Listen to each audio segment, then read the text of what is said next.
Hey guys, just like I said, I'm going to. Okay, wait.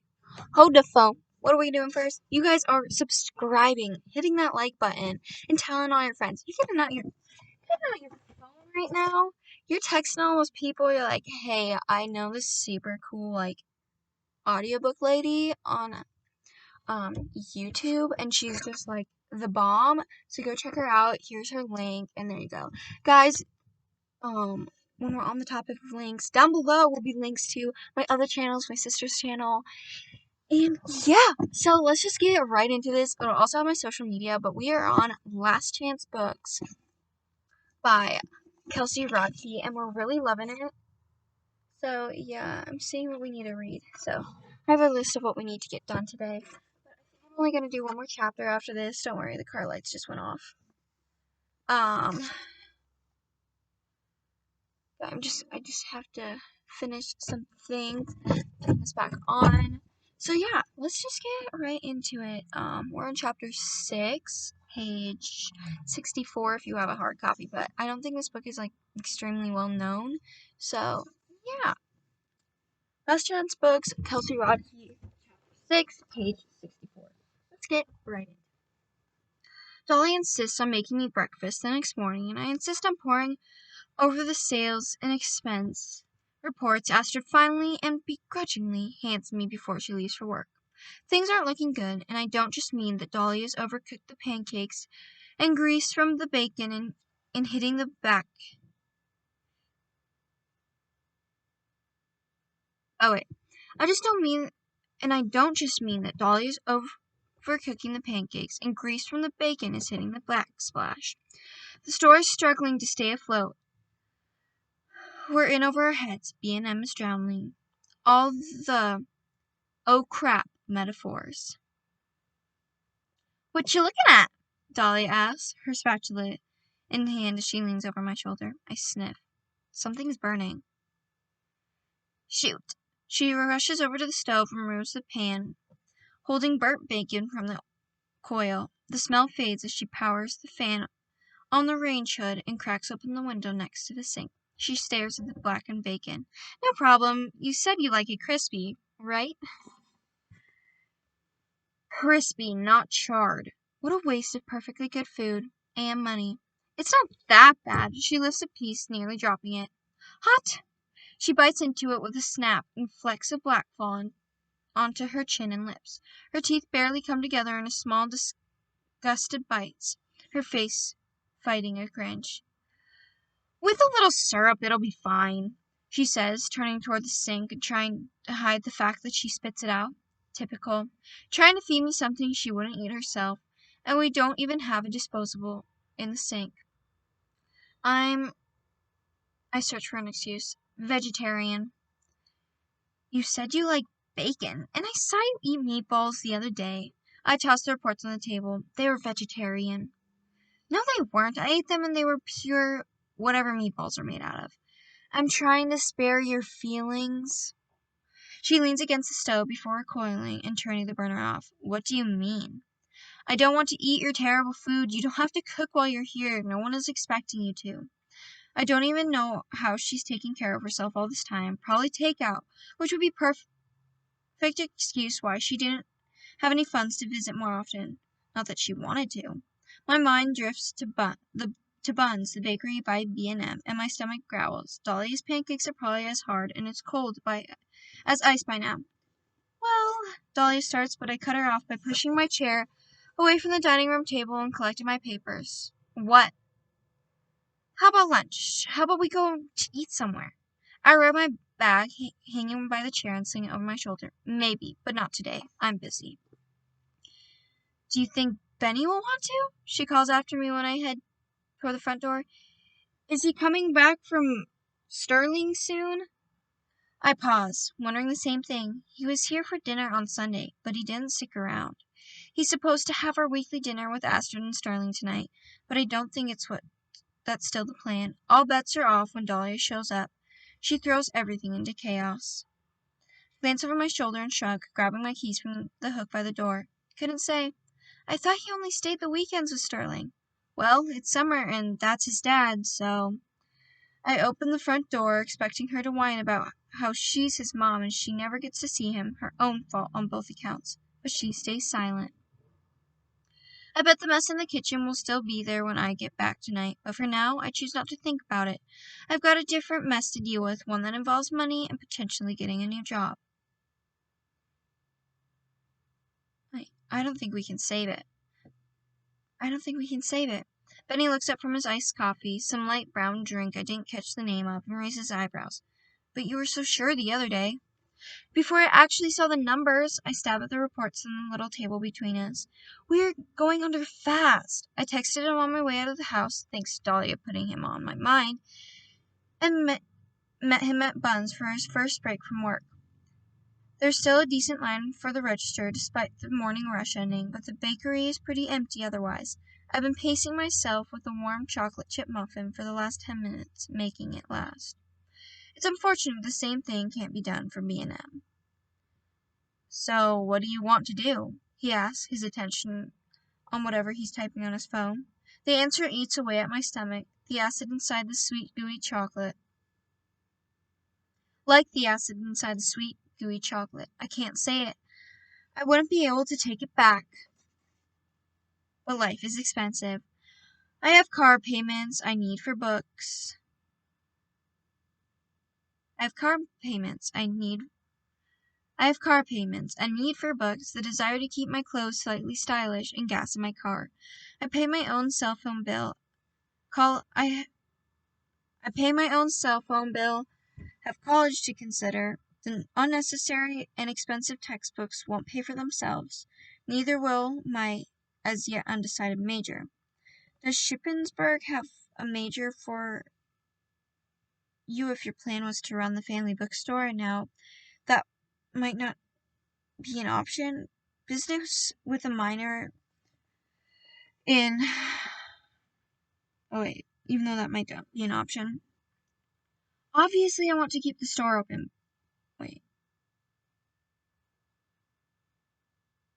I just don't know who's talking. Okay. Obviously, I want to keep the store open, but I just don't know how. It's times like these that I want an adult. It's times like this morning with Dolly when I remember to be careful what I wish for. Our sales just don't make up the expenses, and I can't find anything for us to drop. It's not like we pay for internet or anything, just stuff we need, and Astrid hasn't given up so much as she just disappeared, managerly speaking.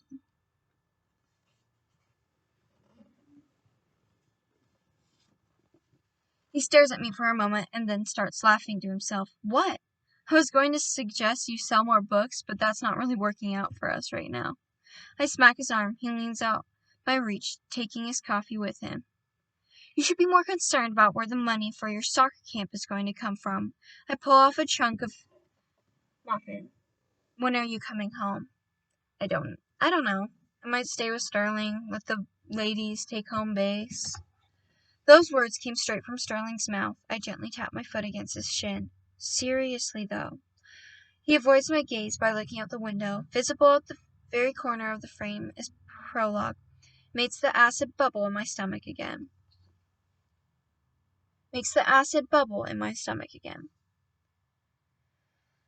I don't know. I don't want to be around her. Well, so far you've managed just that.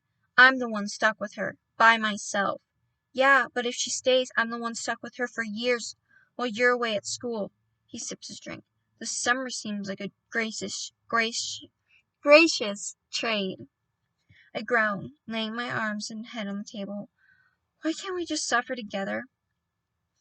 Perks of being the baby, I guess, he says with a smirk. More like perks of having a dad. I don't mean it as nastily as it comes out. I catch Benny's eyes. His lips part, but he refrains from saying anything, and then I feel even worse than I did a moment ago. He feels guilty, and I feel guilty, and there was no point in my comment because Sterling is always taking care of me and reminds me whenever Astrid and I get into little fights that his new apartment has 3 bedrooms. He even offered to paint the room rose gold, a color he vehemently insists does not actually exist outside outdated Apple products, and install bookshelves. Make it my little getaway. Sorry. He drains his cup with a loud slurp. You owe me a bagel now. I already bought you the coffee. You have to. He throws his empty coffee cup into the trash behind me. You have to take care of me. It's your one job in life that you can't quit. It's your one job in life that you can't quit. Oh, didn't you hear? Dolly is back in town, very eager for someone to take care of her. Take care of. Go see her. He mumbles something and checks his watch. He slides off his chair and joins the dwindling line. I watch his progress for a moment before my eyes fall on a help wanted sign taped to the register. The hot feeling rearranges my intestines again. If I don't tell anyone, if I don't say it out loud, maybe it's not a big betrayal. Astrid holds no ill will towards Sophia or Henry for quitting and has mentally quit herself at this point. She's the one footing my tuition anyway. She should want me to be making as much money as possible so I can afford to pay her back and not become a second burden living in her house.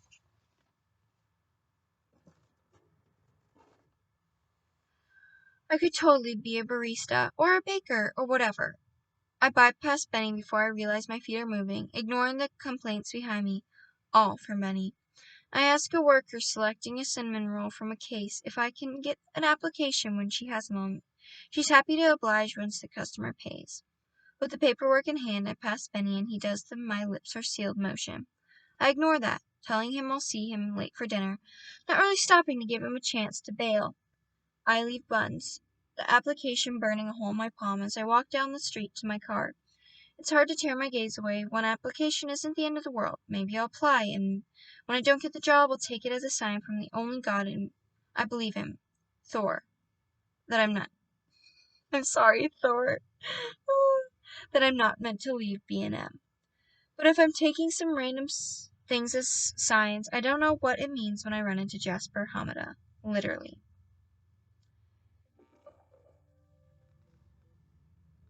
Sorry. We need to get you a helmet or something, he says when I wobble. Or you could just watch where you're going. He raises an eyebrow. No sunglasses today. Or you could. He glances at the application in my hand. What's so important you couldn't spare one glance before running full force into me? I put the application behind my back and narrow my eyes. What's your excuse? You were just walking completely attentive and ran into me. She has a point. A random guy, probably close to my age, in a purple James Madison University shirt, stops beside Jasper and smiles at me, his eyes squinting in the sunlight. His hair curls toward his chin, and his nose is a bit big, but it suits him, kind of like how Adam Driver does, but only when he played Kylo Ren. Would it kill you to watch where you're going? Jasper shrugs. She's not in my immediate line of sight. That's the problem. That's the problem with walking around with your nose turned up. The guy cuts in front of Jasper. Hi, I'm Grant, and you appear to know my butthead of a best friend. I've had the pleasure. I'm Madeline. They share a look that I can't interpret, so quick that it's almost like it didn't happen by the time Grant is nodding. Nice to meet you. Well, I have somewhere to be. I don't, not really, but I walk past them, not ready to dissect the fact that someone like Jasper can have friends. You're lucky neither of us are working or else you'd be buying a book. This is my side of the street. I spin and find him hunched over, staring at my butt.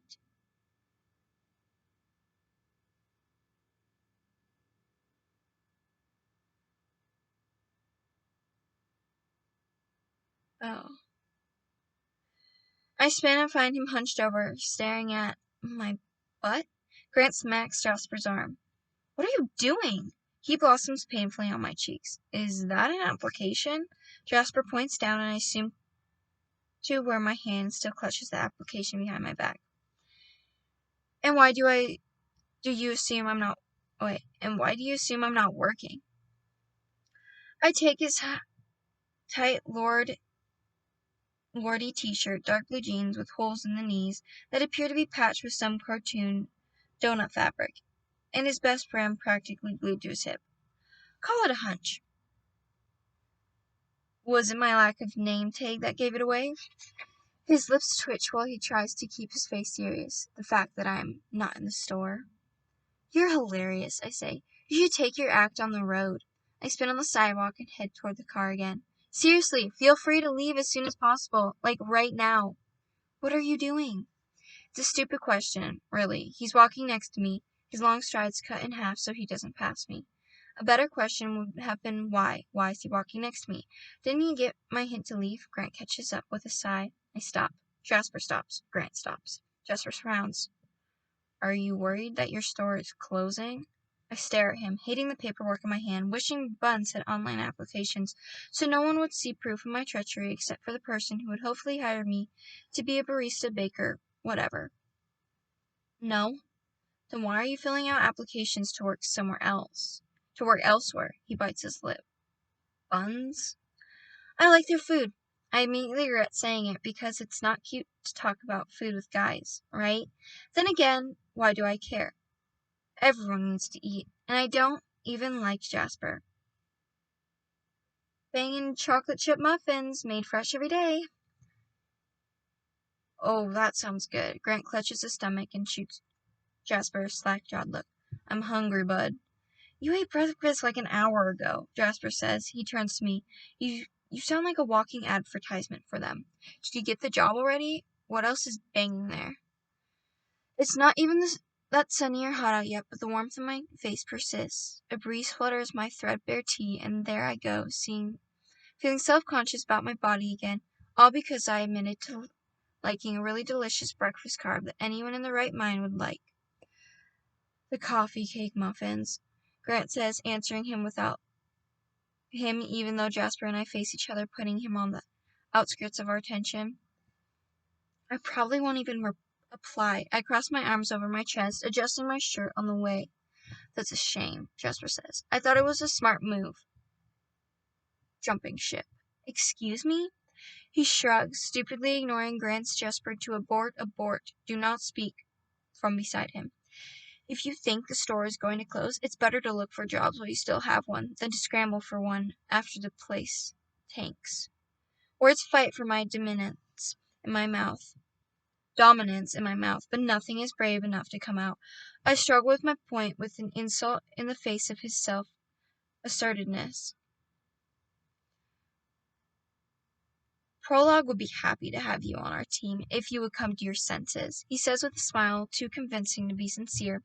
I can put in a good word for you. I've got connections. I can only imagine how gladly he would insist his parents should reject my application. No, thanks. I did just say he was a butthead, Grant says, grimacing as he pulls Jasper away. Sorry, bye. Breakfast number 2 awaits. I'm left on the sidewalk outside the yoga studio by myself, a crumpled application in my hand and face hot. I can't jump ship now. I can't let Jasper win. I can't let Dahlia win. If I learned one thing from her, it was how to quit. It's the one lesson I've struggled to unlearn my entire life. I mean, just to spite her, I wear my shoes until my toes literally poke out of the front, or I can no longer wear them in the rain. I've grown up to be a dedicated person, a passionate one who doesn't give up when things get tough. No one needs to know that I debated leaving B&M. That is the end of chapter 6. I'm hoping to get to chapter 7 tonight, but I'm going to take a break for a second. Thank you guys for watching. Like the video, subscribe, tell other people, and I'll see you guys for the next chapter. Ciao for now.